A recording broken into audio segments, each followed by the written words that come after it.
Hello, everyone. Welcome to Horror in Detail. Today, we are going to share new Wendigo horror stories. First story. The Wendigo at the Edge of the Lights. The engine stutters as I turn the key, but it dies a few seconds after. Damn it, her engine's cold. It might take a minute to get it running. Frickin' blizzards. I can't wait till winter's over. I say, turning the key more. Well, hurry up, it's freezing. Claire says, zipping up her hoodie. I turn the key 2 more times and Shelley shoots to life. Her lights flicker on and I hear Claire gasp. I look up and see a figure, just standing on the edge of my headlights. I can make out antlers like a deer, but it's on 2 legs. I push my door open and pull out my 9mm loaded with silver bullets, rack the slide, and aim it at the figure, knowing it's what I am hunting. As I do, I hear Claire get out and pull back the hammer of her .38 revolver. Javier. I say, pushing the truck release button. Javier wakes up and sees what's going on and starts to open the door, slowly stepping out. That's not a werewolf, Aiden, Claire says with some unease in her voice. Me and Javier start going back to the truck, while not taking our eyes off the creature who is just standing there, watching us. We get to the back and open it up and lift the bottom panel, revealing a bunch of guns, ammo, and other things I've collected over the years. I grabbed the flamethrower I made a few months ago for fun, and recently used to take out some out of Spriggon that was stuck in Minnesota, and put the sling over me, letting it hang. I handed Javier his double barrel, shut the trunk, and walked back to my door, keeping my Beretta aimed as I walked back.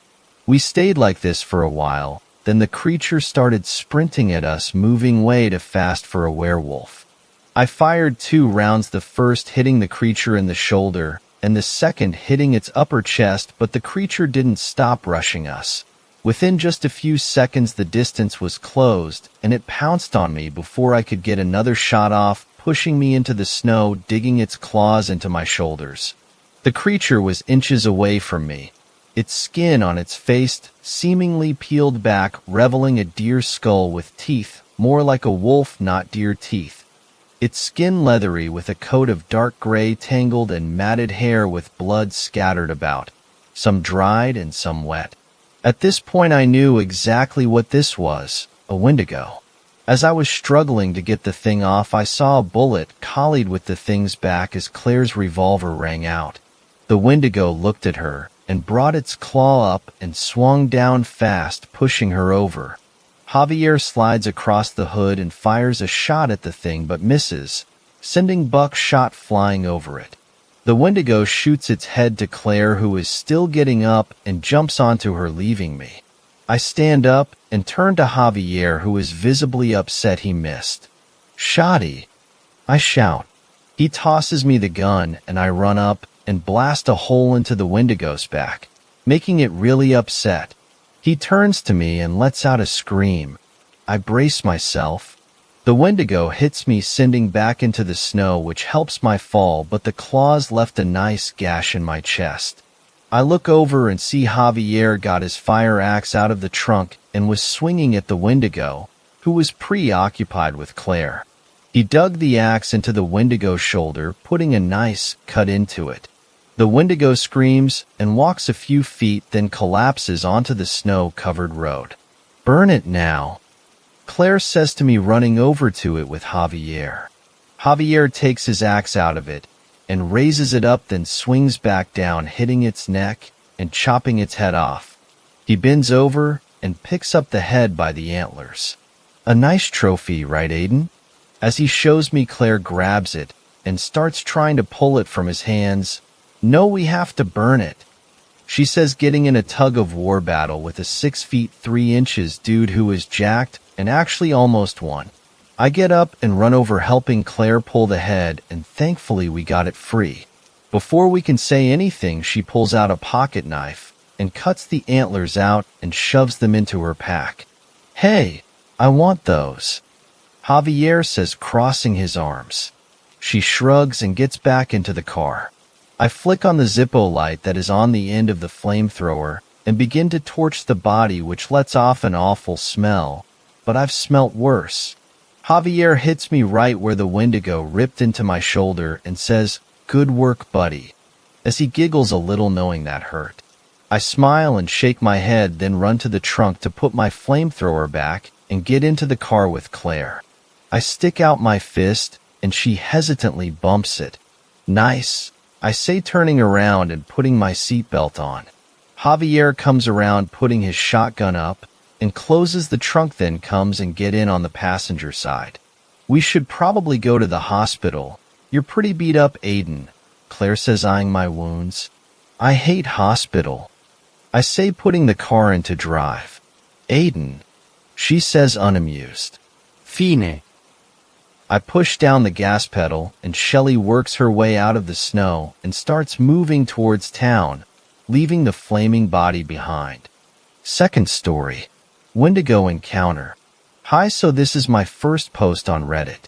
I just wanted to share this story and see if something like this has ever happened to anyone else. Just to start off with some backstory.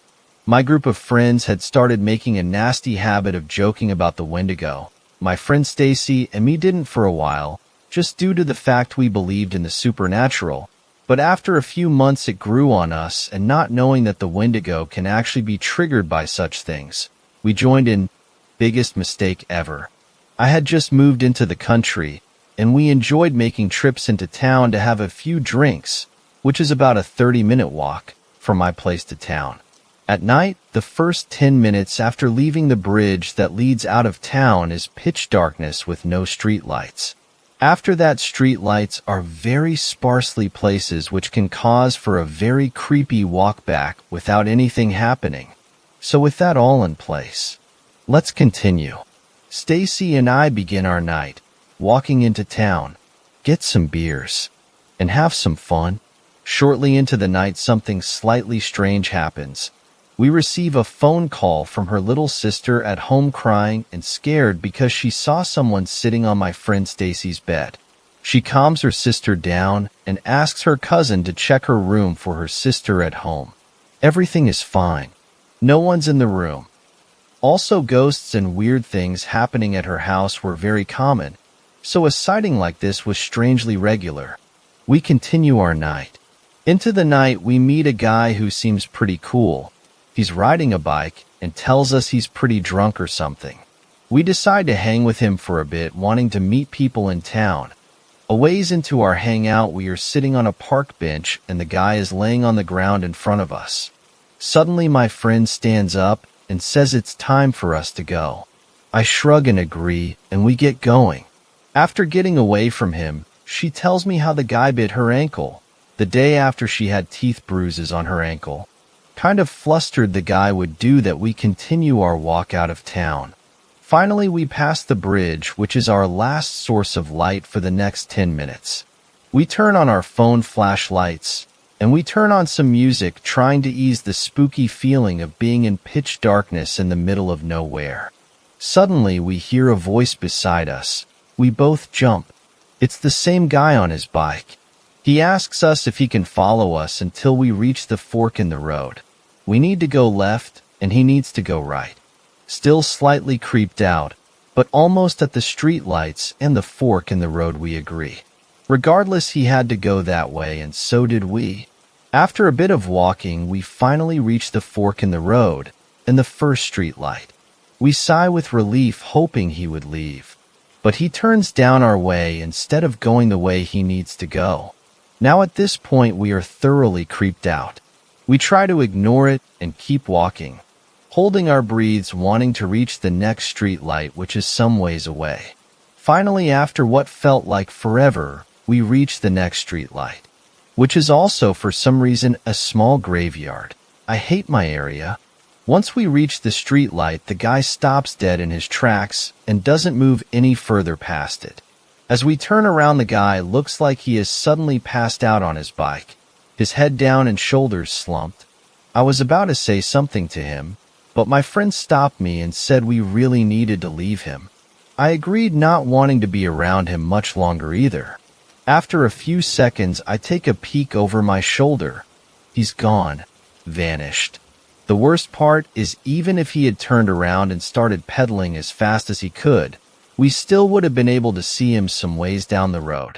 I panicked, but also slightly relieved he wasn't there anymore. We continue walking, trying to pretend we aren't creeped out, walking quickly from streetlight to streetlight. Finally, we reach my driveway. My driveway is a long road of darkness. We hadn't put any lights in yet to try and brighten it. We began to walk slowly, holding our breath, some weird feeling of dread coming over me the closer and closer we got to my house and the further into the driveway we entered. I don't know what came over us, but the sudden feeling of you need to run, and you need to run fast, came over us at the same time. We took a bolting at the exact same time without having to say a word to each other. We got to my front door. I unlocked it quicker than I ever have before. We get inside. Just as I'm about to close the door, this hellish scream or growl, whatever the sound is, come out of nowhere. I could hear it getting close to the door and steps. I slammed the door closed and locked it and dropping to the ground in fear. We both sat there holding our breaths, scared to even breathe. Fast forward a couple weeks, me and my Stacy had forgotten about what happened. Suddenly it came up in convo, and we tried to find the sound we heard. Nothing worked. We looked up every possible animal, even animals that weren't likely. We spent an hour on this, until we decided to look up the sound of a Wendigo. It was the only sound that fit perfectly. We don't joke or talk about it now. I hate to. Even writing this post made me feel scared to bring it up. Once again, this is my first post ever, so be gentle on me. Shocked. I just really curious to hear if anyone had something like that happen to them. I also posted the link below of the sound we heard. The sound is on the very first clip. Also, I apologize for the length of this. Third story. I own a ranch out in the middle of nowhere. Something strange has been eating my cows. It all started with a phone call. I picked up on the third ring. Jesse, Paul started, his voice cutting through the silence of the night and waking me from the deepest sleep I'd had in a while. I just checked on your cows, and a couple of them slipped through a break in the fence. Rubbing a hand over my face, I blew out a frustrated sigh and peeked at the clock on my dresser. The red numbers glared back at me tauntingly. 11:32. Despite being absolutely exhausted, I knew my farmhand couldn't handle it all on his own, and these cows were my bread and butter. If I lost any more, I'd be madder than a hornet's nest. Jesse? Paul questioned. You fall asleep on me, brother? I shook my head, more to convince myself than him, sat up in bed and threw off the covers. I heard you. Just real tired is all, but I'm up. A crackle settled over the phone before I heard Paul clear his throat and say, Yeah, they've gone over yonder to the tree line. I'm sure we can get 'em rounded up, though, and we'll get you back to bed here soon. With a tug, I yanked on my boots and laced them up. Thanks, brother. I appreciate your help. Just let me get my bearings and I'll be there in 2 shakes. See you in a bit, he said, the phone disconnecting. Honestly, now that I thought about it, the fact that Paul was even out this late was strange in and of itself. I didn't know what he was doing out in the pasture at this time of the night, but I did know it wasn't safe. For the past couple of weeks, cows had gone missing right and left, and I'd felt increasingly helpless.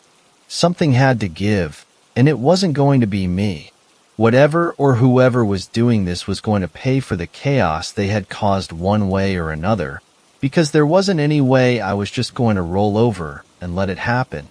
With a glance in the mirror, I ran a hand through my hair, blew out a breath, and switched on my lamp.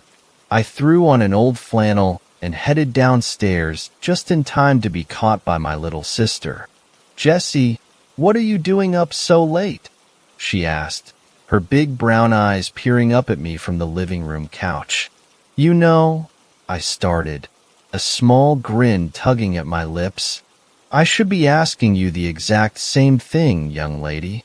With a huff, She held her nose in the air and looked down at me, a bowl of Captain Crunch in her hands.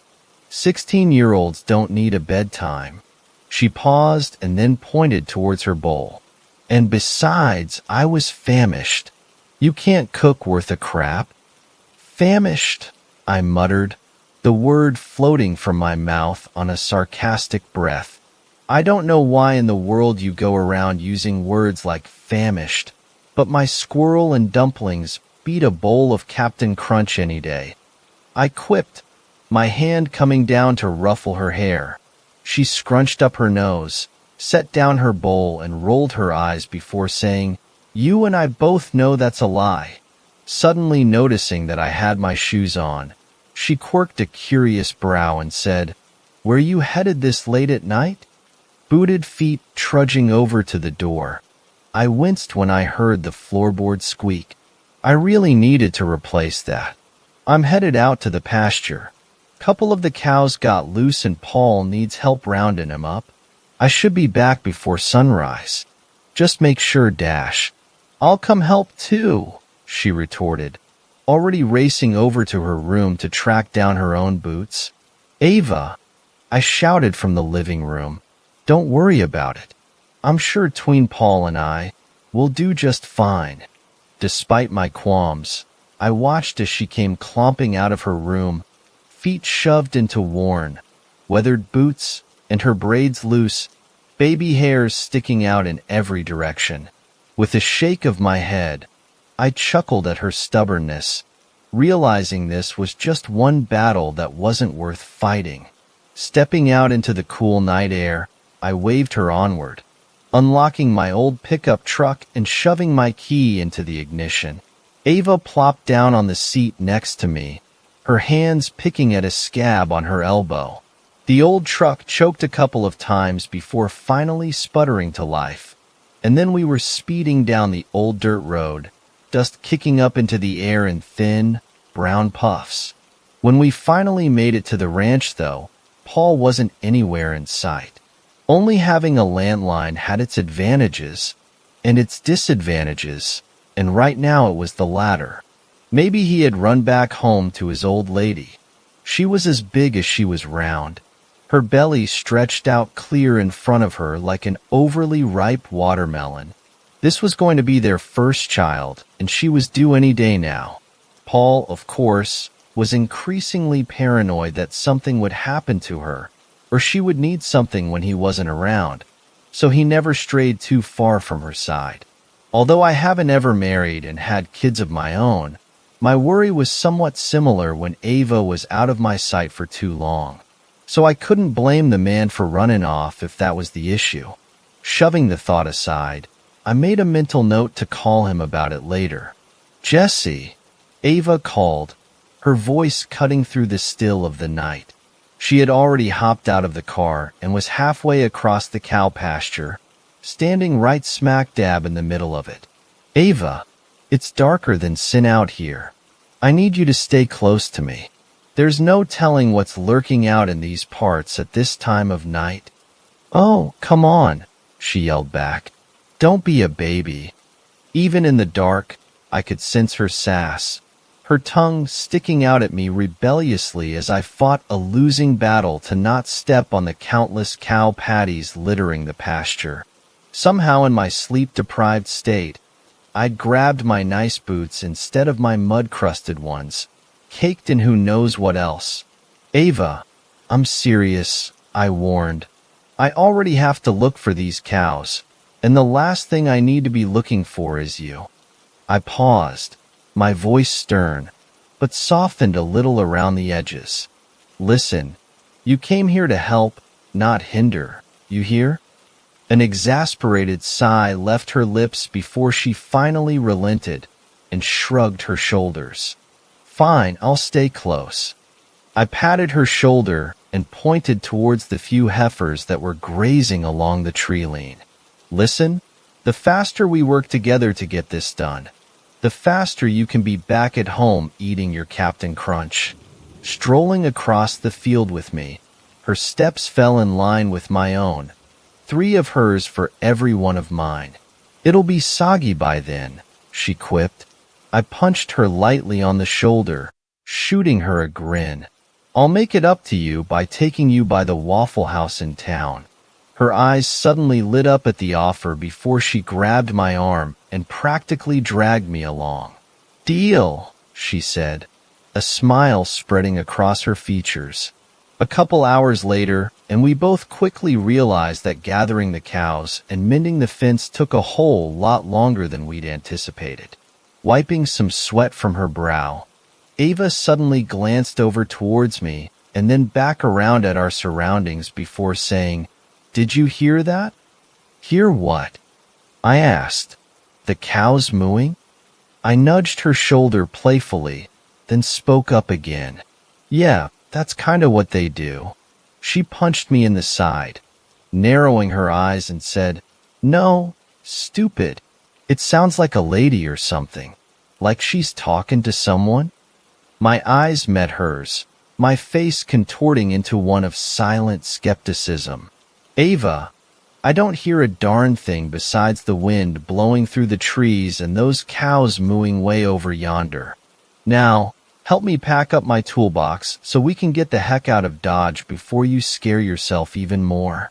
With a huff, she helped me load everything back into the toolbox before she stopped again. I eyed her, stopping what I was doing and folding my arms over my chest. "What is it this time?"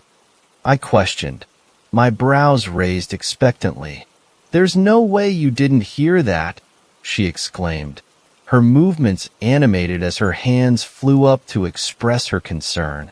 This time it sounded real deep and gruff, kinda like a man was talking. I brushed it off, pressing the toolbox closed and picking it up before turning to her and saying, "I think your imagination is just going a little haywire."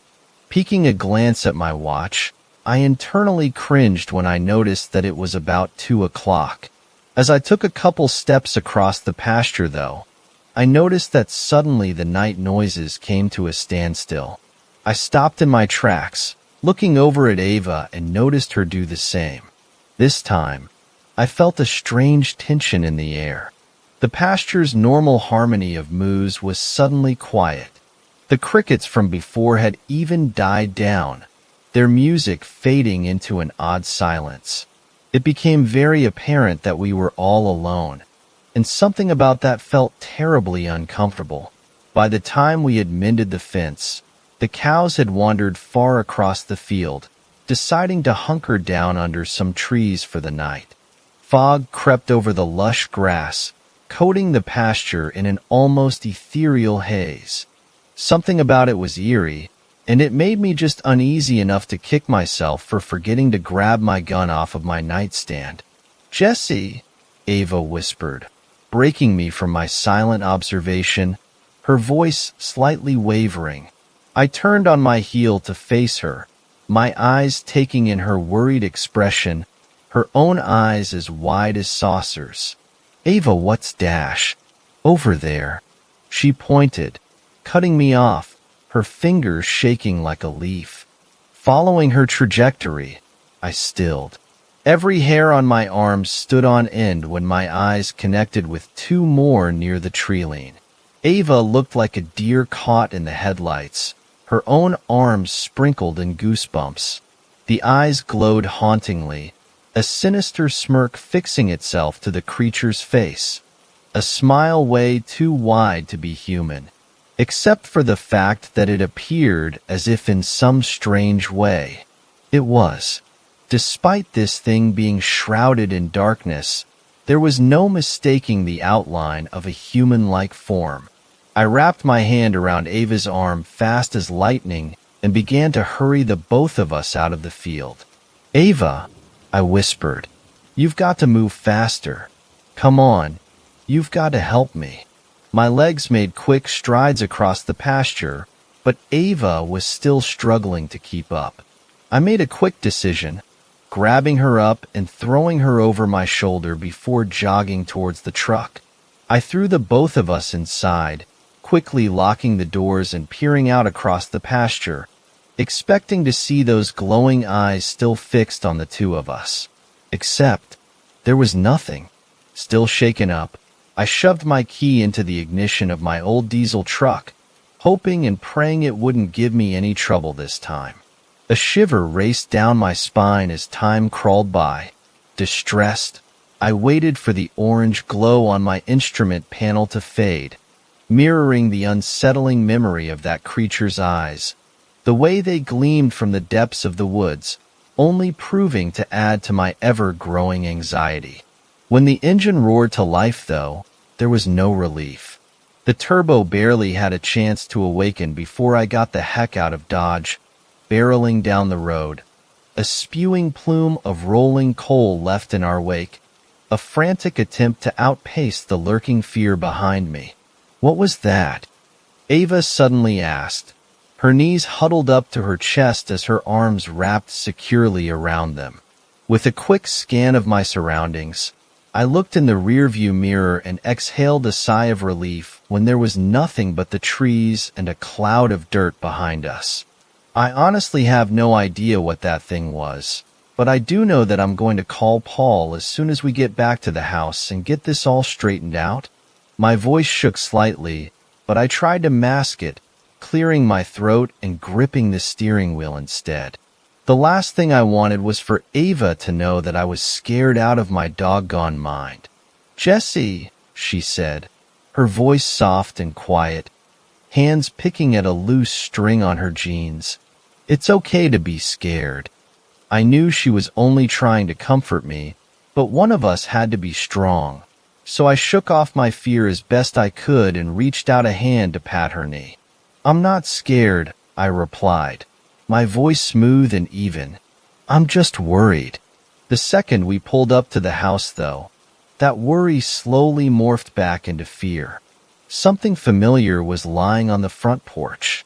Slamming the truck into park, I hopped out and ran up to it.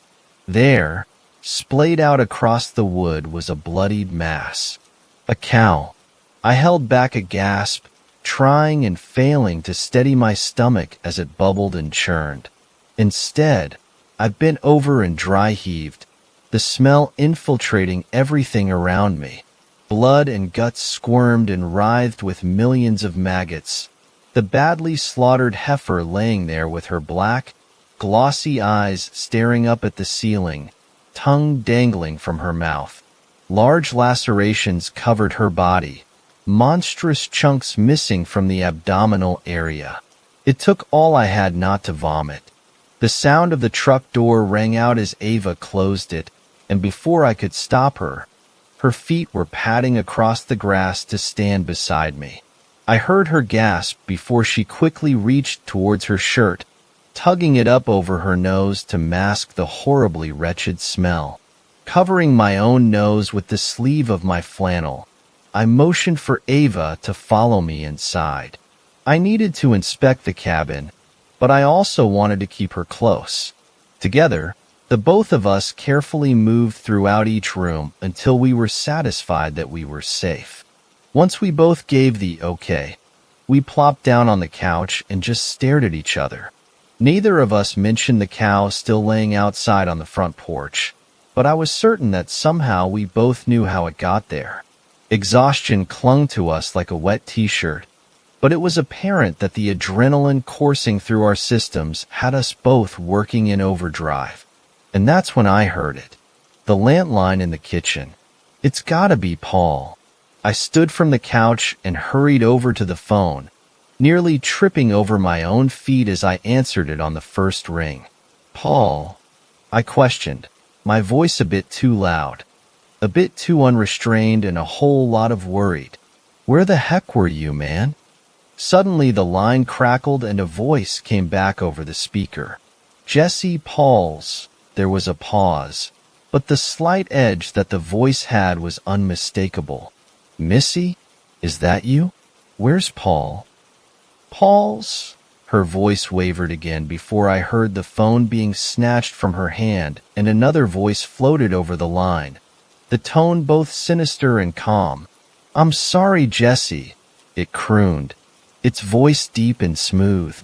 "Paul's not here right now.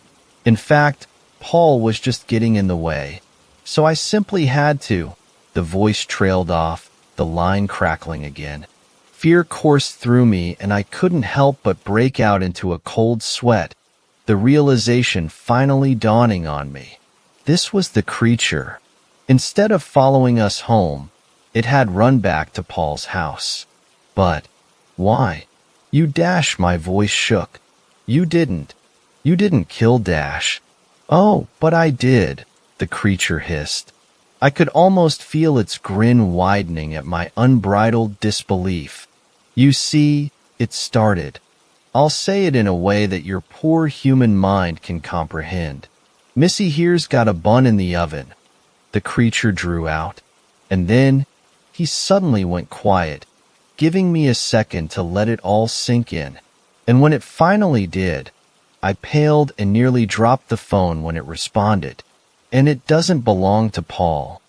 Fourth story. Chased by a Wendigo. It was a dark night. I was outside walking to another part of my campus. Suddenly I had this overwhelming feeling of being followed. It was winter, and also the sun was down at 5 p.m.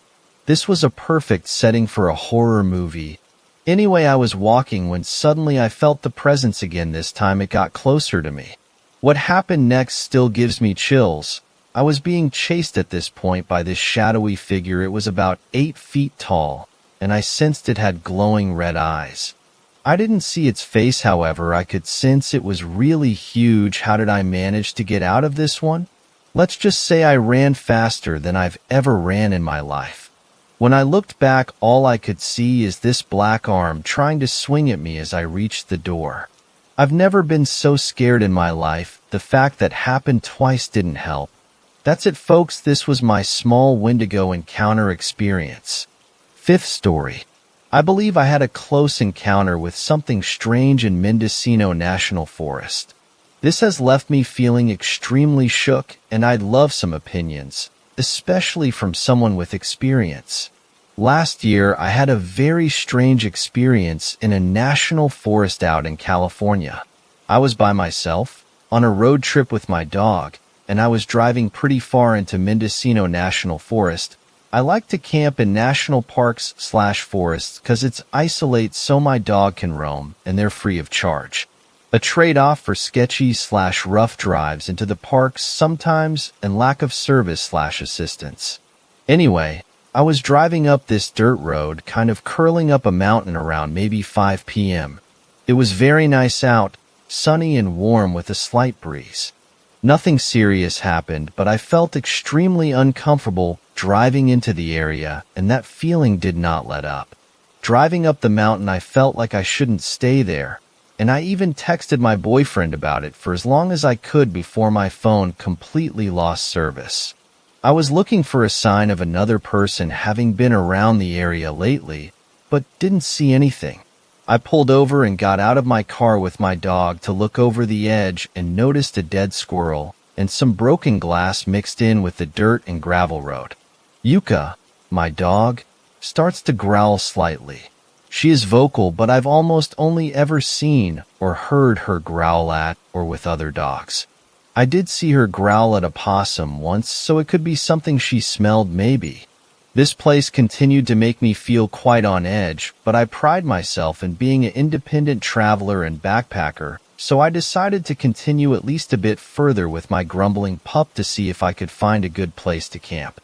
I continue to notice more dead animals. Keep in mind no one is going to be going more than 5 to 10 miles per hour up this thing, and that's if there's anyone even there. I hear men's voices. They sound close, and I think I should call out to them, so I stop my car, but then kind of freeze up and feel like I shouldn't. I can't really make out what they're saying. I don't see any sign of people anywhere, and I get back in my car and continue to slowly drive forward and cautiously look for where the voices could be coming from. I've never ran into other people in a national park or forest when I've gone this deep in. The unsettling feeling grows about the voices, which have sort of come and gone a few times, and I give up and begin to turn my car around. I honestly don't remember how Yuka was acting on the way down. I was scared and focused on getting out of there. I just distinctly remember being surprised at her grumbling when we were standing outside of my car. Kind of dangerously quickly, I went back down the mountain, not seeing any sign of anyone. I decided to spring for luxury and get a hotel for the night. I figured I was just fine.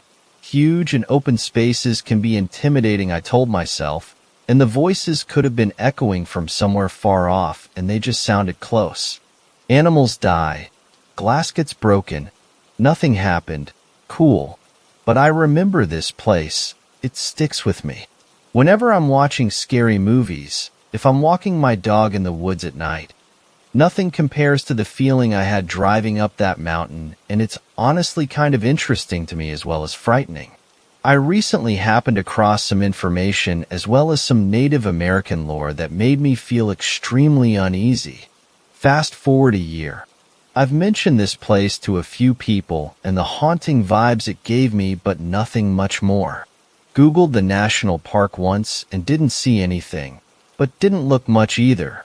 I like scary movies and things of that nature, hence my fascination in this little event, lol. So my boyfriend and I were coming up on finishing our road trip just yesterday. We were in Wyoming for a wedding. There were only 2 to 3 hours left, and the sun had set, so we decided to listen to some scary podcasts and YouTube videos. We went from the No Sleep podcast to the X-Files and ended up on a True Stories video dealing with Native American lore. I'm half paying attention, petting my dog, playing Pokemon on an emulator, and I hear the narrator mention Wendigos. Very briefly says what they are, and casually mentions they can mimic voices. I mean it when I say the most horrible chills I have ever had in my life crawl down my spine, and I stare at my boyfriend and ask him if he remembers that national forest I was freaked out about last year. He says he does, and he reminds me that he texted me I was probably close to a Wendigo. He did. I remember him saying that, but didn't know much about their lore and thought he was just being funny, like, yeah, Bigfoot is probably stalking you, or some other dad joke. And he was like, no. I mean, I was mostly joking, but I said it specifically because you said you were hearing voices that you couldn't find a trace of. I feel strange AF, and I start Googling Wendigos, etc., etc. They are allegedly able to mimic human voices, and they would live in that sort of area. It all matched up. Obviously, there's a ton of questionable info out there, but I tried to find more reputable websites and authentic experiences. I then specifically looked up missing persons in the area, and the first headline that catches my eye is, "Another family goes missing in Mendocino." And I went through different websites and news articles of people going missing, but they are all a little hidden underneath national park websites and pictures of trees. I remembered looking up the forest about a year ago and didn't see anything, and realized these stories didn't seem to be talked about much, which also piqued my intuition. It was stated that well over 100 people in the past 8 years have gone missing and not been found, on top of many which are found dead. It just has my intuition super spiked. Remembering how unsafe I felt and how much I wanted to get out of there terrifies me, and I felt so uneasy about what I was hearing. And due to this day, my dog and I are very close. She was a stray that started following me one day, and I ended up bringing home from Costa Rica. So her little growls along the way makes me feel like there was something wrong. Even though it was just a storytelling video, those stories originate from somewhere. I have done a lot of solo traveling both in and out of the country, and I have never had such a bad feeling. On top of seeing an unnecessary amount of dead animals in a national forest, which just seemed strange. I don't think I'll be doing more solo traveling unless it's around civilization, lol. Does anyone know about authentic Native American lore, or has anyone else had a kind of inexplicable experience like this? Extra points if you've had bad vibes in Mendocino National Forest from a Wendigo. 6th story. A group of friends encountered a Wendigo. So a few years ago, me and a group of 5 other friends were hiking near the Idaho border, and 2 days into a 4-day hike we started to notice what felt like something had died, but figured since we were in the middle of nowhere it was just a kill from some kind of predator. We ignore it and keep hiking, and close to when we plan to set up camp a few hours later, myself and another buddy are ahead of the group looking for a decent area to set up camp for the night, since this was a new area to us, and I noticed antlers and think asterisk, oh cool, that's a good size buck, and I'll to mark this area for hunting season asterisk. But then that smell from earlier hits us again, and this time it's so bad we are gagging. So we choose to keep going to avoid the smell, and I notice the antlers, but they are too high for a deer's head, and we get this feeling of just pure dread. So I rack a shell into the chamber of the shotgun I had, and I see this thing look out from behind the tree, and holding onto it with its hands, I put 2 1-ounce slugs into this thing, and my other buddy puts a few rounds from his rifle into it, and we know we hit the thing, and we start backing away. And that's when it screeches at us. So that point, we take off running, and we hear it chasing us for a while, but then it just stopped. But we kept running until we felt safe again, and we left that area and refused to return to this day. 7th story. Wendigo. I love the woods. I love mountains. Being able to live so close to nature is a privilege I've never taken for granted. But recently, something strange happened out there that I'd like to share. I was heading down a path in the woods, not far from my home. It had been snowing heavily for the past couple weeks and was finally starting to calm down. In the distance, I noticed what appeared to be a man, leaning against a log, far from the trail. He was still. I feared maybe he had been stuck out here and frozen in that spot. It's all too common out here when the snowfall is heavy. I made my way over to him. As I got close, I could see his ears and fingers were frostbitten. His clothes were dirty and disheveled. His mouth was covered in dried blood. When I was only a few steps from him, his head began to move, slowly turning and looking at me with dead, glazed-over eyes. His expression was vacant until he looked at me with surprise and a crazed sort of fear. He tried to stumble to his feet, but instead ended up flailing into the deep snow. I talked softly and slowly. Do you need help? How long have you been out here? The man wouldn't, or perhaps couldn't, speak. However, nearby was a small hiking backpack with a tag on it that listed an address.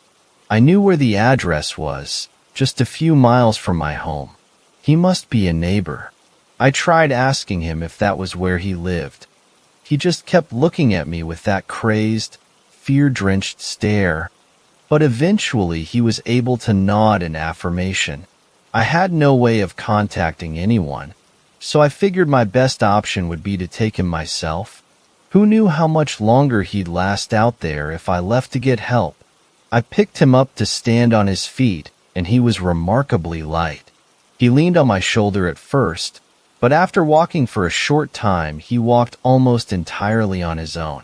He began to say things, as if he was talking to himself. A low, dry, gurgling sort of speech. It felt very inhuman. He must be delusional, I thought. I tried to get him to talk to me. How long have you been out here? Weeks. His voice was like gravel. I'm taking you home. Is there someone that can help you? My wife. You were out here all alone? He stopped talking. After a short time, he stopped walking and fell to his knees.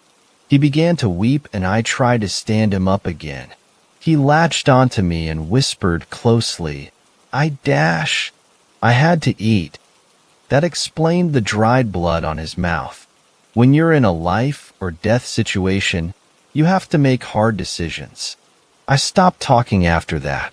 It took us a while of trudging to make it to his home. As we approached the front door, it swung open and out ran a woman whom I assumed was his wife. Oh my God! Honey, is that you? She shouted as she ran up and grabbed him, all but ignoring me. She hurried him inside, saying she'd call for a doctor, leaving me in the cold. That's fine. It's probably a lot to take in, to have your husband disappear for weeks and show up out of the blue like that. I had to get home to my wife anyway. She's probably wondering where I was. On my way home, I was going over everything that had happened. What if I hadn't found him? Will he tell his wife what happened? Where was the other person that was with him? Next thing I remember, I was doubling over in pain. It came from the bottom of my stomach. Oh no, I thought. I could have just infected myself with something he had. I blacked out and woke up at home in bed. No idea how I got there. An hour or so went by. I laid in bed staring at the ceiling, feeling a pit in my stomach. The pain was immense. It was almost like a severe hunger. I thought for sure I had contracted something from the man I helped earlier. Some airborne illness. When the doctor came, he approached my bedside with caution. He had almost no professional candor. His eyes widened as he looked at me with a certain fear.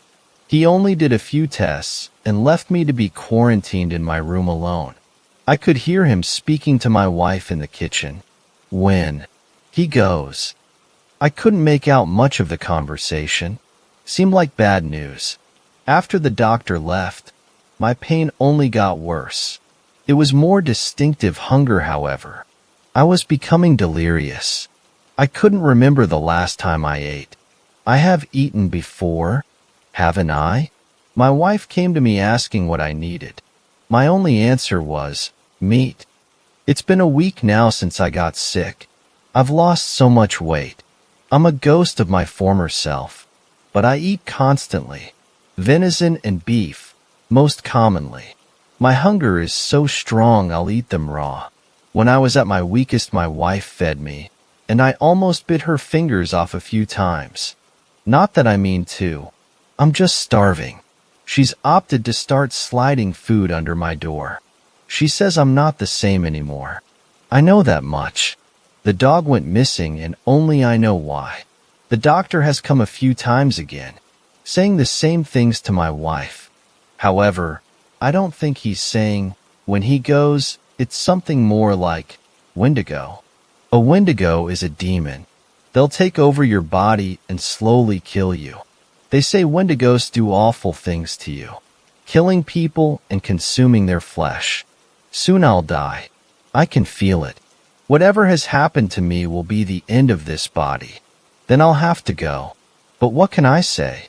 At least you got this far. I helped you out of there. You never would have survived without me. I just needed this body. It's been such a long time. Out there in the woods. I love the woods. I love the mountains. 8th story. Wendigo.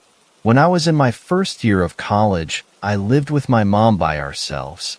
My dad had passed the year before, and we moved out of the house shortly after. I was glad because I had suffered a lot of paranormal trauma growing up there, and was glad to get out. One night I was driving home on Highway 111 North after youth group, and I saw something that still bewilders me. It was lightly raining that night. Mist crawled across the road from the cow fields on either side. The lights from the few gas stations nearby were reflected in the wet asphalt. I was driving about 3 car lengths behind a dark minivan with nobody else in sight on the roads.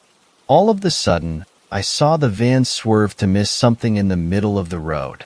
I was going too fast, and the road was too slick to miss it. All of a sudden I saw, framed in my headlights and silhouetted in the glowing red brake lights of the van speeding away, a tall, muscular man with the upper shoulders and head of a buck. It was like a minotaur, but a deer head instead of a bull and glowing red eyes. I clenched and braced for impact, and then passed right through the figure. It was like it dissolved right into the mist. I am used to swerving to miss deer at night, but I should have nailed this thing on the driver's side. Nothing. I was too afraid to look in the rear view mirror as I gassed it and sped home. I was only a couple of miles away, which was both comforting and terrifying at the same time. I raced in the door and locked it behind me. I told my mom, who laughed it off, but was disconcerted at my pale, clammy complexion. I only later found in research of being described like what I saw. The Wendigo. A Native American legend that was terrifying to me as a child, but I had never heard it described like this. I had never heard of any creature like this until that night on a dark highway, 111, that I will never forget. Ninth story. Possible Wendigo encounter in southern Ontario. Hi everyone. Had a very strange encounter in my woods today and thought I'd share and get some opinions. For some background, I live in a small town between Toronto and Ottawa on traditional Anishinaabe lands. I usually walk my dog every day, sometimes multiple times a day, all throughout my woods. I decided to take my dog out for a walk this afternoon and not put my headphones in. I usually do because, as I stated, I walk out there every day. As we were walking, I heard a voice call my name in almost a sing-song voice. Naturally, I stopped and looked around. I called for my dog to come to me, and he stopped where he was and stared at me for a while, and then eventually came to me. I did not call out to the voice or acknowledge it. I walked around a little more and still didn't see anything. Just for some context, I live with my parents and my mom knows I am totally freaked out about skinwalkers. I had a bonfire a few nights ago, and she hid and was calling out trying to freak me out. I figured since she knew I was by myself, she was trying to freak me out, and it did sound similar to her voice. As I continued walking and looking, I heard, "Come over here." As soon as I heard it, I was instantly freaked out because not only did this sound further away than when my name was called, I know that the myth goes when they sound close they're far away and vice versa, but it also sounded like my own voice saying it. I also heard this call out much more clearly than when my name was called.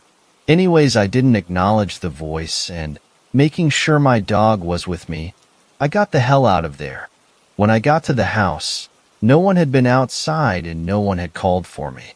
My family has lived on this property for generations, and we live outside of a very small town.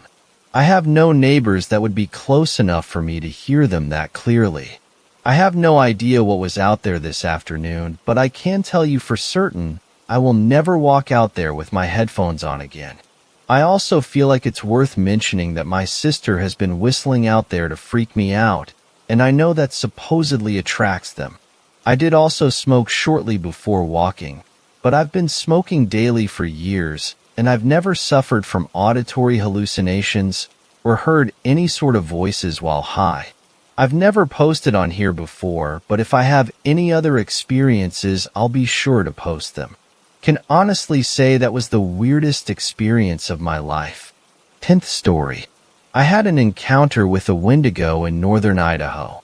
This was a few years ago, and I haven't done much research on it until recently. My family and I had gone up to my grandparents' house. They had 10 acres of land and only used about 1 to 1.5 acres for the house and yard. They had a large, dense, pine forest area all around their house. Except for the road to it, there was forest for miles around. They had cut down some trees to make four-wheeler paths that we could ride on when we went up there. One day my sister and I were riding out on the paths on some of my grandparents' four-wheelers. For whatever reason, I think it was to get a drink, but I don't entirely remember. My sister went inside. I thought nothing of it and kept riding the four-wheeler I was on. Well, about 3 minutes later, I was driving past a really dense patch of the forest. Over the four-wheeler engine, I heard a loud growl. I heard it clearly to my left in the patch of forest. Thinking it was just a coyote, I looked over towards where I heard the growl. I did not see a coyote. You know that feeling when you look into a forest at night and you get scared something will stare back at you? Well, this happened to me in the middle of the day. What I was looking at still haunts me to this day. I was staring into two large, yellow eyes. It appeared that they were sunken into the creature's face. The eyes were probably about 1.75 times the size of a normal human eye, and they were watching me. I could see by looking at the eyes alone that this was a smart creature. I didn't get to see what it was because it was standing in a bush. This bush was very large, like probably about 10 feet tall. About 8 feet up this bush, is where I saw these eyes. I couldn't see any other part of this creature, but I didn't stick around to find out what it was. I put the four-wheeler into drive and sped up to about 55 to 60 miles per hour. I ran inside and did not go back out on the paths for the rest of the trip.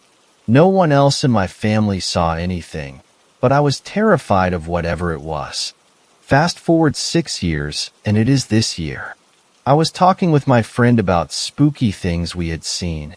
I told him about this story and began to wonder what I could possibly have seen. I did a lot of research on what large predatory animals live up there. It is northern Idaho if you don't believe me and want to go check. After doing a little bit of digging, I found that no animals that were 8 feet tall. I didn't believe it because I was skeptical of anything that was paranormal. I checked again and again because I didn't want to believe it was something that no one had ever captured or been able to prove existed. The largest wolf ever found would have only been 6 feet tall when standing on its hind legs. The largest bear might have been large enough, but it could not have fit in that bush. So I began to research any possible creature that it could have been. Eventually I found one. A Wendigo. It was the only possible creature I could have seen. I don't know why it didn't attack me, or why it let me get away. Based off the features I saw, the large, yellow, sunken eyes, it could have only been a Wendigo. What scared me even more is that a couple years later my grandparents moved out of that house for an unknown reason. They say it was to be closer to the family, but the family was fine making a long drive and coming up very often. They moved only a little bit closer. It is still a long drive.